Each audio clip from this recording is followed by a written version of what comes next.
একটি অনুপ্রেরণীয় সুন্দর গল্প। একটা লোভী শিয়াল চুপিসারে একটা বাগানে ঢুকলো আঙ্গুর খেতে, কিন্তু ফাঁদ থেকে পালানোর সময় তার লেজটি ফাঁদে পড়ে কেটে যায়। শিয়ালটি চিন্তায় পড়ে গেল এই ভেবে যে অন্য সব শিয়াল তার হারানো লেজ নিয়ে উপহাস করবে। তাই সে একটি গল্প বানালো। যখন সব শিয়াল তাকে দেখে উপহাস করতে লাগলো, সে বলল, আমি নিজেই লেজটা কেটে ফেলেছি, কারণ এটা একটা বড় অসুবিধা। এখন আমি আমার লেজ ছাড়াই স্বাধীন ও সুখী।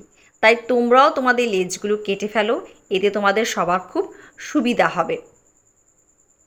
একটা বৃদ্ধ জ্ঞানী শিয়াল চতুর শিয়ালের কথা শুনে হেসে বলল, আঙ্গুর চুরি করার সময় আমার লেজ হারানোর পরে আমিও তোমার সাথে যোগ দেব। লেজ থাকাতে আমাকে খুব সুন্দর লাগে এবং আমি এতে গর্বিত।